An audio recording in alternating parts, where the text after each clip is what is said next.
Next हम start करेंगे question number 6। Perform the indicated operation and give the results in polar form. अब हमारे पास कुछ कॉम्प्लेक्स नंबर्स हैं जो मल्टीप्लाई हो रहे हैं और हमने इनको सॉल्व करके इनका आंसर पोलर फॉर्म में देना है।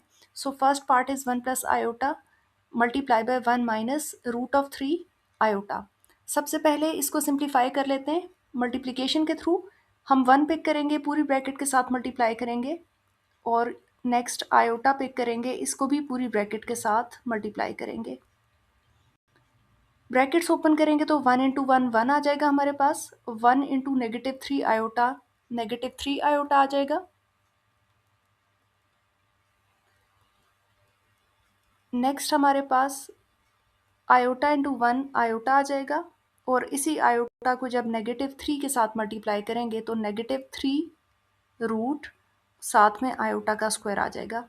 नेक्स्ट 1 हमारे पास एज इट इज़ रहेगा, negative square root of 3 iota as it is रहेगा, positive iota as it is रहेगा, negative root of 3 as it is रहेगा। आयोटा स्क्वायर की वैल्यू प्लेस कर दें -1, तो हमारे पास यहाँ से 1 minus root of 3 iota plus iota as it is, minus into minus यहाँ पे हमारे पास प्लस हो जाएगा रूट ऑफ 3।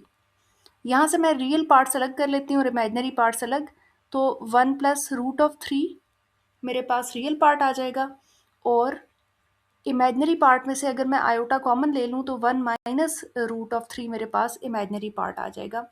तो ये हमारे पास दो कॉम्प्लेक्स नंबर्स की मल्टीप्लिकेशन सिंप्लीफाई हो गई है। अब हम इस पूरी की पूरी क्वांटिटी को एज रियल पार्ट डील करेंगे और ये पूरी की पूरी quantity as imaginary part deal होगी। तो पोलर फॉर्म में क्योंकि हमें आर और थीटा चाहिए होता है, सबसे पहले हम आर कैलकुलेट कर लेते हैं। R is always equal to square root of real part square plus imaginary part square. ये इसका फॉर्मूला था, real part square plus imaginary part square. इसके अंदर अगर मैं वैल्यूज प्लेस करके देखूं तो ये मेरे पास आ जाएगा स्क्वायर रूट ऑफ एक्स की वैल्यू यहाँ पे अगर हम प्लेस करें तो ये है 1 plus root of 3 whole square, plus y की वैल्यू मेरे पास है 1 minus root of 3 whole square. इसको फर्दर अगर हम सिंप्लीफाई कर लें तो पूरा स्क्वायर का फॉर्मूला यहाँ ओपन होना चाहिए, that is a square plus B square plus 2ab। और इसी तरह से हमारे पास जो सेकंड वैल्यू है उसका भी स्क्वायर होगा as a square plus B square -2ab root of 3 के साथ मल्टीप्लाई हो जाएगा। ओके जी, इसको नेक्स्ट स्टेप में हम क्या लिख सकते हैं, square root as it is आ जाएगा हमारे पास। 1 का स्क्वायर तो 1 ही होगा, रूट ऑफ 3 का स्क्वायर जस्ट 3 बनेगा। 2 को रूट ऑफ 3 से मल्टीप्लाई करेंगे, 2 टाइम्स रूट ऑफ 3, 1 का स्क्वायर अगेन 1 होगा, रूट ऑफ 3 का स्क्वायर अगेन 3 होगा, -2 times root of 3 as it is रहेगा। ये दो क्वांटिटीज कैंसिल आउट होंगी और मेरे पास यहाँ पे बच जाएगा रूट ऑफ 8 इन चारों क्वांटिटीज को एडअप करके, which further can be written as 2 times square root of 2। So यहाँ तक हमने आर कैलकुलेट कर लिया। नेक्स्ट हम थीटा कैलकुलेट करेंगे, रेफरेंस एंगल कैलकुलेट करेंगे which is tan inverse of absolute value of y divided by x। tan inverse of absolute value of y, यहाँ पे y था हमारे पास 1 माइनस रूट ऑफ 3 और x था हमारे पास 1 प्लस रूट ऑफ 3। अब क्योंकि हमारे पास डिनोमिनेटर में इररेशनल नंबर आ रहा है, सो इसको हम रैशनलाइज अगर कर लें तो ये बन जाएगा tan inverse of 1 minus under root of 3 divided by 1 plus under root of 3।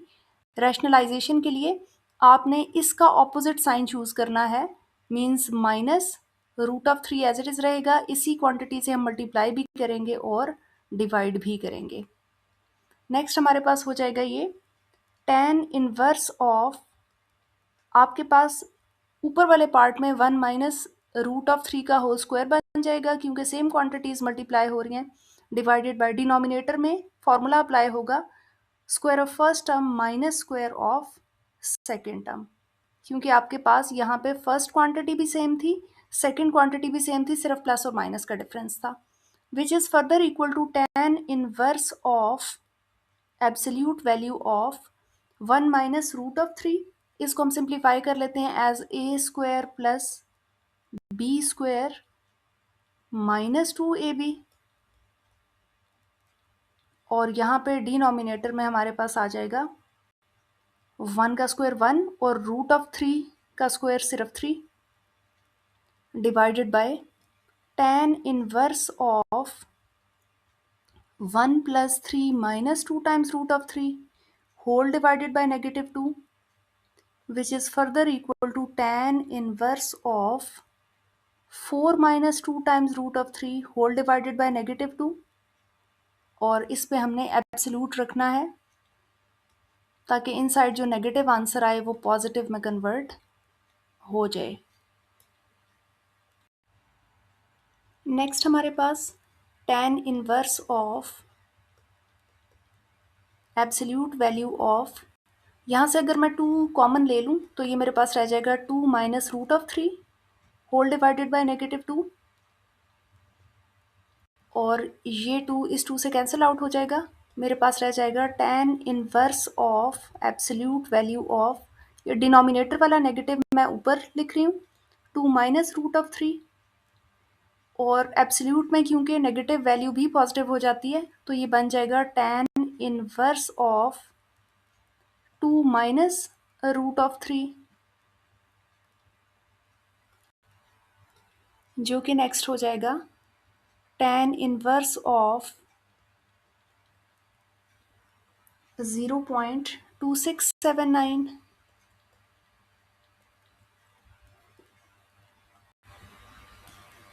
जो कि इक्वल हो जाएगा 1/12 पाई के। अगेन आपने अपने कैलकुलेटर को रेडियंस में रखना है, और अगर आप डायरेक्टली 2 माइनस रूट ऑफ 3 भी प्लेस करेंगे तो आपको डायरेक्टली ये आंसर मिल जाएगा 1/12 पाई में। तो ये हमारे पास रेफरेंस एंगल कैलकुलेट हो चुका है। अब क्योंकि हमारे पास जो x है, अगर हम इसको कैलकुलेट करें तो ये ओवरऑल एक पॉजिटिव क्वांटिटी है, और y की जो ओवरऑल वैल्यू आएगी हमारे पास, अगर हम इसको सॉल्व करके देख लें तो ये एक नेगेटिव वैल्यू है। तो जब x की वैल्यू पॉजिटिव हो और y की वैल्यू नेगेटिव हो तो ये हमारे पास फोर्थ क्वाड्रेंट में प्लॉट होता है। मीन्स यहाँ कहीं प्लॉट होगा ये हमारा पॉइंट, और अगर यहाँ प्लॉट होगा तो ये फोर्थ क्वाड्रेंट है। और फोर्थ क्वाड्रेंट में हमने आर्ग्यूमेंट के रूल्स में पढ़ा था कि अगर आपने आर्ग्यूमेंट फाइंड करना हो और आपका जो पॉइंट है वो फोर्थ क्वाड्रेंट में प्लॉट हो तो वो 2 पाई माइनस थीटा से कैलकुलेट होगा। तो अब हम नेक्स्ट लाइन लिखेंगे as the point Z lies in fourth quadrant, क्योंकि हमारा जो पॉइंट है वो फोर्थ क्वाड्रेंट में लाई कर रहा है। So argument of z means positive x axis के साथ जो ये हमारा पॉइंट है Z, जो एंगल बनाएगा वो इक्वल होगा 2 पाई माइनस थीटा के, which is equal to 2 pi minus pi by 12। और यहाँ से अगर हम इनके डिनोमिनेटर सेम करें तो 24 pi minus pi whole divided by 12, और यहाँ से फर्दर आ जाएगा 23 पाई बाय 12। तो हमारे पास थीटा भी आ चुका है, आर्ग्यूमेंट ऑफ Z भी आ चुका है, और हमारे पास R की वैल्यू भी आ चुकी है। सो पोलर फॉर्म हमारे पास हो जाएगी इस कॉम्प्लेक्स नंबर की, जो हमारे स्टार्ट में हमारे पास गिवन था प्रोडक्ट ऑफ 2 कॉम्प्लेक्स नंबर्स, उसकी पोलर फॉर्म हो जाएगी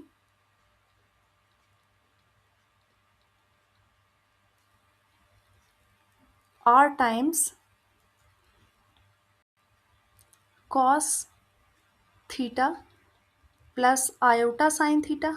R की जगह हम वैल्यू प्लेस कर लेंगे स्क्वायर रूट ऑफ 8, और cos थीटा हमारे पास जो एंगल आया है that is 23 pi by 12 plus iota, और साइन का जो एंगल हमारे पास आया है ये भी है 23 pi by 12। Square root of 8 को हम सिंप्लीफाई कर सकते हैं as 2 times square root of 2, बाकी हमारे पास cos of 23 pi by 12 as it is आ जाएगा, और आयोटा यहाँ पे sine of 23 pi by 12 answer आ जाएगा। तो ये था हमारे पास पार्ट 1 का आंसर। स्टार्ट करेंगे क्वेश्चन नंबर 6 का सेकंड पार्ट। सेकंड पार्ट में हमारे पास जो कॉम्प्लेक्स नंबर्स हैं वो मल्टीप्लाई हो रहे हैं minus root of 3 minus iota, और इसको हमने मल्टीप्लाई करना है -1 प्लस आयोटा के साथ। तो नेगेटिव रूट ऑफ 3 को पिक करेंगे, -1 प्लस आयोटा के साथ मल्टीप्लाई करेंगे, और नेगेटिव आयोटा लेके -1 प्लस आयोटा के साथ मल्टीप्लिकेशन करेंगे। माइनस इंटू माइनस प्लस हो जाएगा, रूट ऑफ 3 आ जाएगा, प्लस माइनस माइनस हो जाएगा, आयोटा टाइम्स रूट ऑफ 3 आ जाएगा। यहाँ से आयोटा माइनस आयोटा और -1 मल्टीप्लाई होकर पॉजिटिव आयोटा बनेंगे, और प्लस माइनस माइनस आ जाएगा, साथ में आयोटा का स्क्वायर आ जाएगा। नेक्स्ट हमारे पास root of 3 as it is आ जाएगा, negative iota times root of 3 as it is आ जाएगा, plus iota as it is आ जाएगा। नेगेटिव आयोटा स्क्वायर की वैल्यू -1 प्लेस कर लें, और ये बाद में माइनस इंटू माइनस प्लस हो जाएगा। So root of 3 minus iota times root of 3 plus iota, minus into minus is plus. यहाँ से हम रियल पार्ट्स को अगर इकट्ठा कर लें तो रूट ऑफ 3 प्लस 1 एक तरफ हो जाएगा, और इमेजनरी पार्ट्स में से आयोटा कॉमन ले लूँ तो 1 माइनस रूट ऑफ 3 आपके पास आ जाएगा। तो ये हमने इन कॉम्प्लेक्स नंबर्स के प्रोडक्ट को सिंप्लीफाई कर लिया है। अब हमारे पास, क्योंकि पोलर फॉर्म हमने इसकी बनानी है, तो हमारे पास इसके लिए r होना चाहिए, where r is equal to root of real part square plus imaginary part square. तो यहाँ पे रियल पार्ट का भी स्क्वायर आएगा और इमेजनरी पार्ट का भी स्क्वायर आएगा, और बाद में हम उसका रूट अप्लाई करेंगे। सो यहाँ पे हम वैल्यूज़ प्लेस करते हैं। रियल पार्ट का अगर मैं स्क्वायर लिखूंगी, it will be root of 3 plus 1 whole square, plus imaginary part का स्क्वायर आएगा 1 minus root of 3 whole square.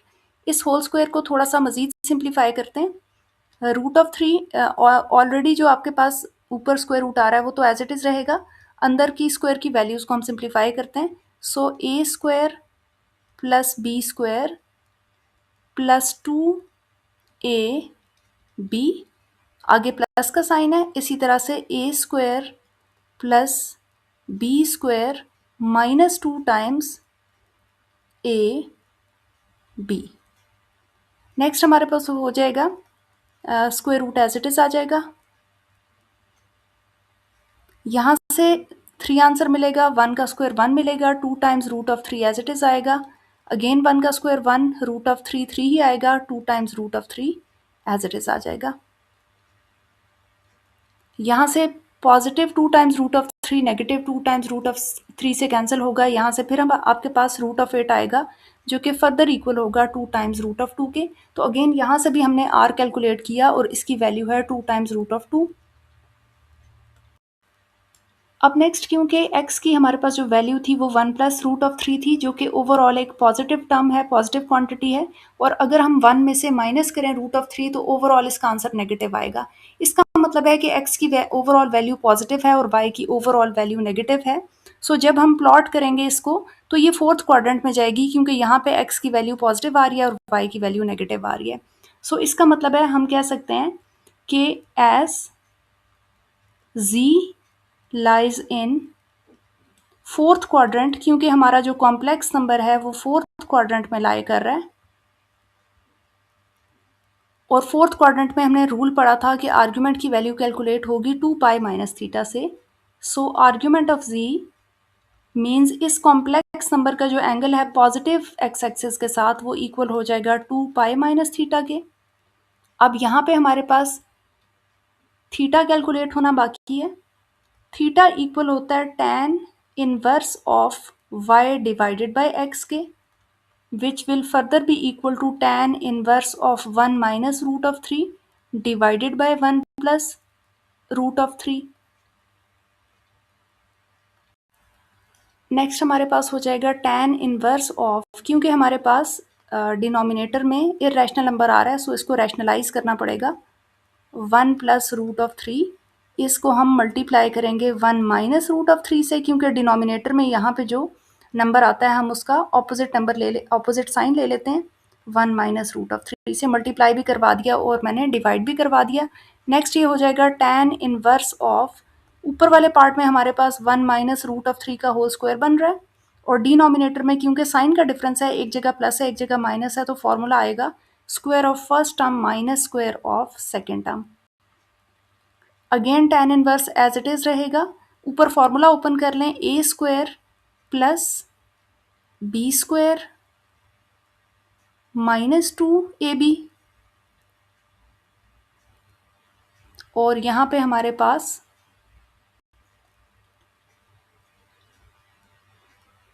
Denominator में आ जाएगा 1 का स्क्वायर 1, रूट ऑफ 3 का जो स्क्वायर है वो सिर्फ -3 रह जाएगा।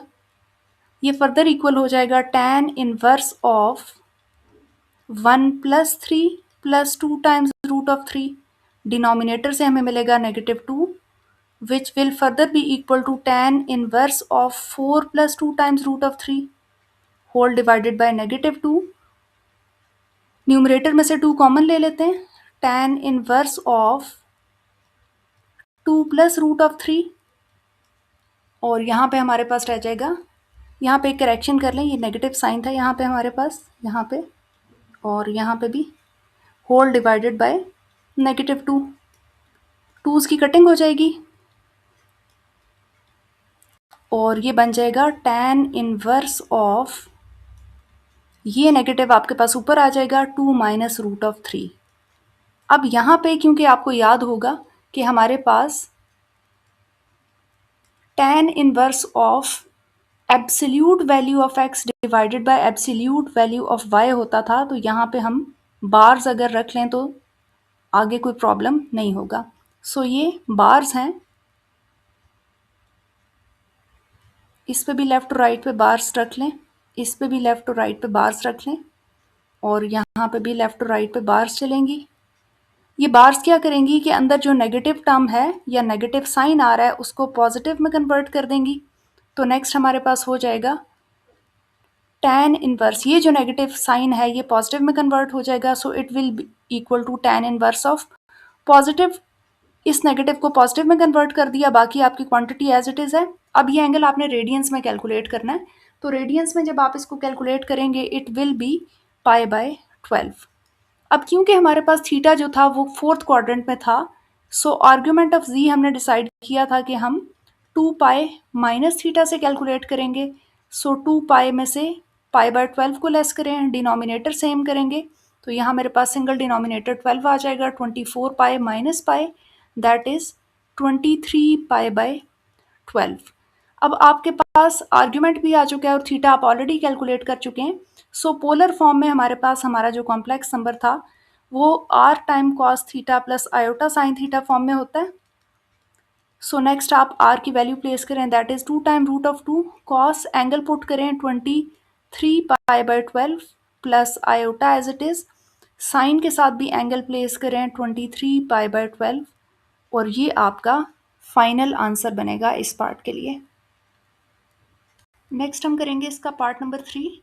पार्ट नंबर 3 में है 1 + iota raise to the power 4। इसको हमने पोलर फॉर्म में एक्सप्रेस करना है, तो सबसे पहले आप इसके अंदर जो पार्ट है कॉम्प्लेक्स नंबर का 1 + आयोटा उसको कंसिडर कर लें। यहाँ से अगर हम r कैलकुलेट करें तो r हमारे पास इक्वल आ जाएगा real part square plus imaginary part square के रूट के, which is further equal to x की वैल्यू हमारे पास 1 आ रही है, और इमेजिनरी पार्ट की वैल्यू भी, क्योंकि आयोटा का कोफिशिएंट भी 1 है तो 1 ही आएगी, यहाँ पे 1 का स्क्वायर आ जाएगा, और ये इन टोटल हमारे पास √2 आ जाएगा। तो ये हमने r कैलकुलेट कर लिया है। अब हम रेफरेंस एंगल कैलकुलेट करेंगे, that is theta, and theta is equal to tan inverse of absolute value of y divided by x। So tan inverse of absolute value of y की जगह हमारे पास 1 आएगा, x की जगह भी हमारे पास 1 आएगा, tan इनवर्स ऑफ 1, और tan इनवर्स ऑफ 1 होता है 45 डिग्री, और रेडियंस में हम इसको लिखते हैं π/4। अब हम अपने क्वेश्चन पे आ जाते हैं। हमारे क्वेश्चन में 1 + आयोटा के ऊपर एक इंटेग्रल पावर भी थी, मतलब कि पावर एक इंटीजर था, तो इसके ऊपर हम डी मोवियस थ्योरम अप्लाई कर सकते हैं, जिसके अकॉर्डिंग हम z⁴n को, यानी किसी भी कॉम्प्लेक्स नंबर की कोई इंटेग्रल पावर हो तो हम उसको लिख सकते थे r⁴n cos of n theta plus iota sine n theta.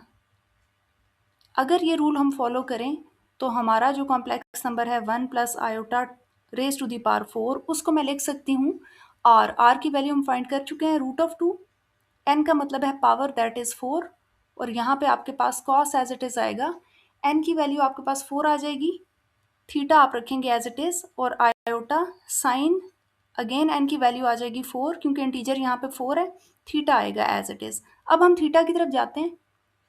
हमारे पास क्योंकि हमारे जो कॉम्प्लेक्स नंबर था 1 प्लस आयोटा, उसमें रियल पार्ट भी पॉजिटिव था और इमेजिनरी पार्ट भी पॉजिटिव था। इसका मतलब है हमारा जो कॉम्प्लेक्स नंबर था 1 प्लस आयोटा, उसको अगर हम प्लॉट करें तो वो फर्स्ट क्वाड्रेंट में आएगा, और क्योंकि ये फर्स्ट क्वाड्रेंट में आ रहा है, दोनों ही वैल्यूज़ पॉजिटिव हैं, अगर x भी पॉजिटिव हो y भी पॉजिटिव हो तो फर्स्ट क्वाड्रेंट में आता है, क्योंकि यहाँ x पॉजिटिव है, ये y पॉजिटिव है। तो अगर ये फर्स्ट क्वाड्रेंट में है तो हमने आर्ग्यूमेंट का रूल पढ़ा था कि थीटा थीटा ही रहेगा। सो आर्ग्यूमेंट ऑफ z, इस कॉम्प्लेक्स नंबर का जो एंगल होगा पॉजिटिव x एक्सिस के साथ, वो थीटा ही होगा, जो हम ऑलरेडी कैलकुलेट कर चुके हैं, दैट इज π/4।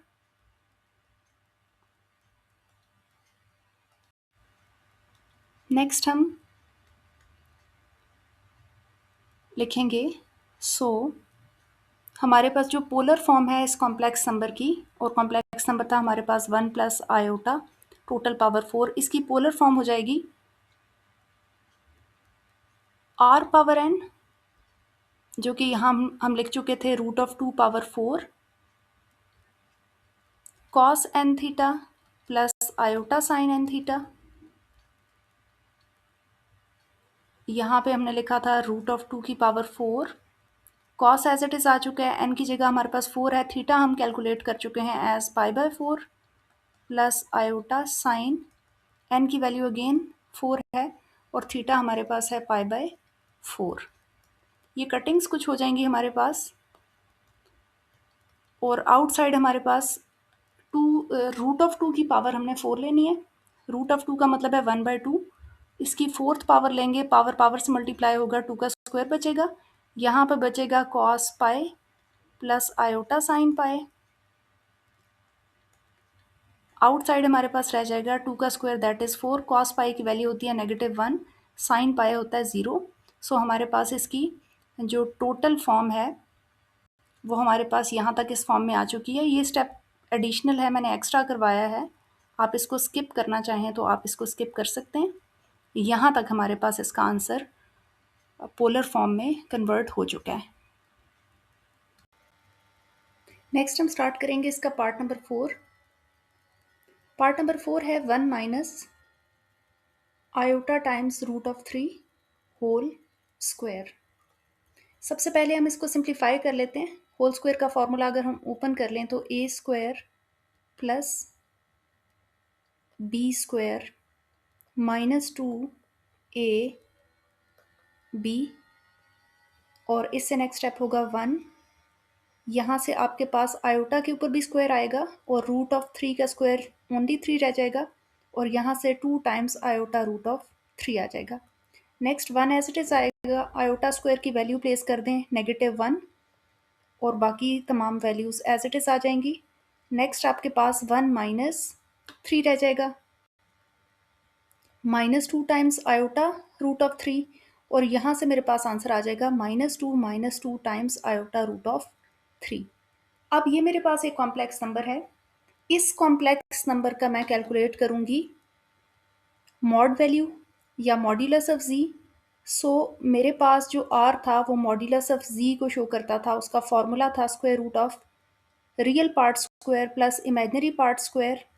तो रियल पार्ट की जगह मेरे पास आ जाएगा यहाँ पे -2 स्क्वायर, और इमेजिनरी पार्ट के स्क्वायर की जगह -2 टाइम्स √3 आ जाएगा, और इसके ऊपर भी एक स्क्वायर आ जाएगा।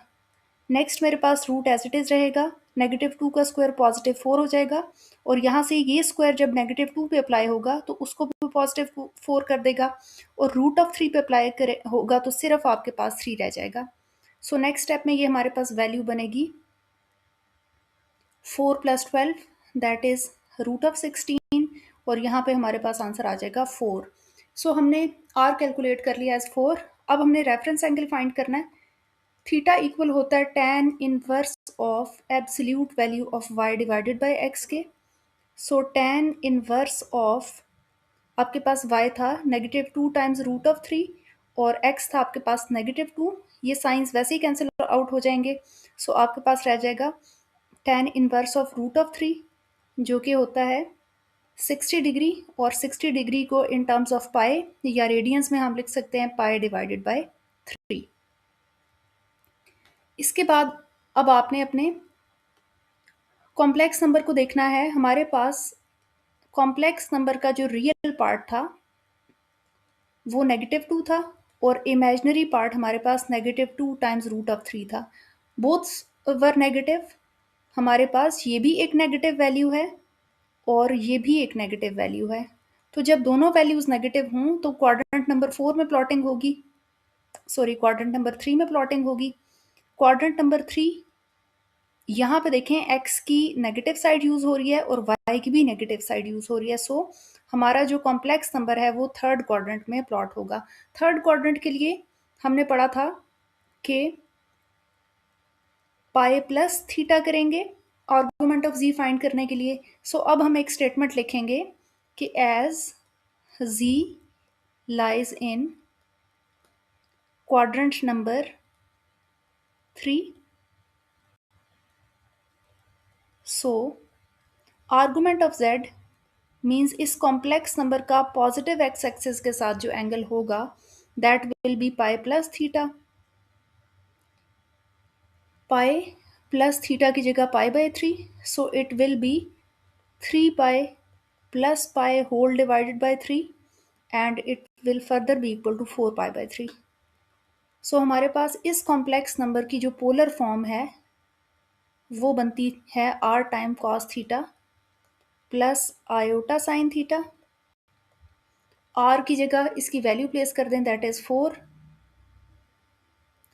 और कॉस थीटा की जगह आएगा 4 pi by 3, iota as it is आएगा sine 4 pi by 3।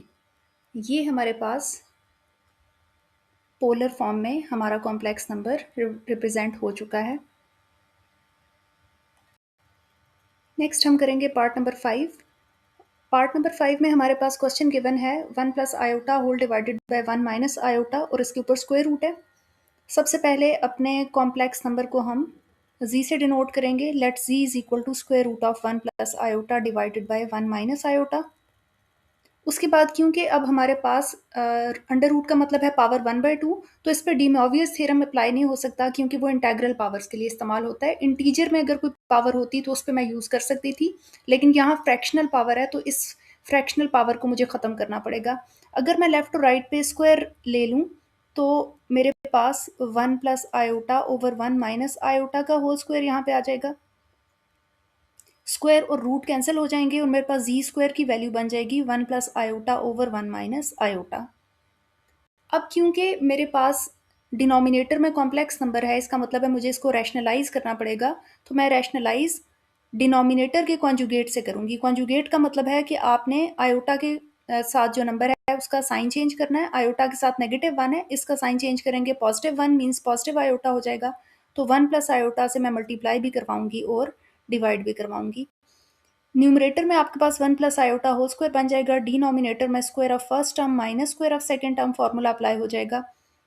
That will further be equal to, यहाँ से फार्मूला अप्लाई कर दें तो A square plus B square plus 2ab, और यहाँ से आप डिनोमिनेटर में 1 का स्क्वायर 1 ही है, आयोटा का स्क्वायर -1 है, तो आपके पास जो फर्दर वैल्यू है वो इक्वल हो जाएगी 1। आयोटा का स्क्वायर है -1 और 2 को आयोटा और 1 से मल्टीप्लाई करेंगे 2 आयोटा रह जाएगा।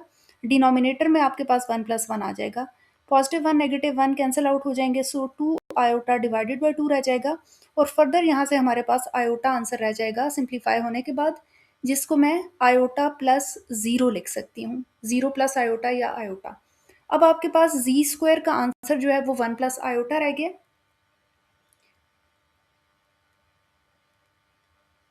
अब ये जो कॉम्प्लेक्स नंबर है अगर हम इसको प्लॉट करें तो ये हमारे पास इमेजिनरी एक्सिस पे आएगा, क्योंकि इमेजिनरी एक्सिस पे आयोटा की वैल्यूज प्लॉट की जाती हैं और ये 1 आयोटा है, तो ये जहाँ पे हमारे पास y एक्सिस में 1 होता है वहीं पे ये आयोटा रिप्रेजेंट हो सकता है। इसका मतलब है कि अगर मेरे पास यहाँ नंबरिंग में 1 2 आ रहा है तो यही वैल्यू मेरे पास लोकेट होगी आयोटा।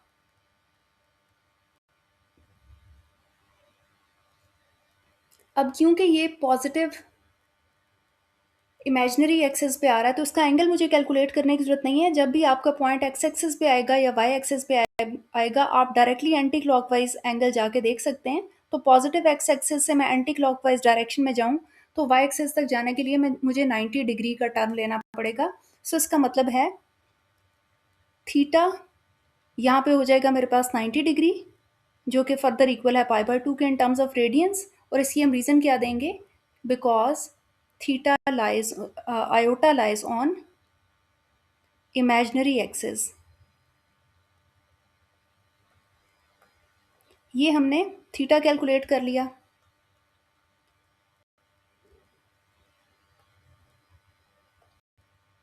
अब हम कैलकुलेट करेंगे आर। आर इक्वल होता था मॉड्यूलस ऑफ जी, और मॉड की वैल्यूज़ हमारे पास हैं square root of real part square plus imaginary part square. Imaginary part का सिर्फ आपने कोफिशिएंट लेना है, आयोटा यहाँ नहीं रखना। So it will be root of 1 which will further be equal to 1। यहाँ से हमारे पास आर भी आ चुका है। सो हमारा जो कॉम्प्लेक्स नंबर है वो रिप्रेजेंट हो गया as r cos theta plus iota sine theta. R की वैल्यू आपके पास 1 आ रही है, और कॉस थीटा हमारे पास 90 degree that is π/2 plus iota sine of π/2।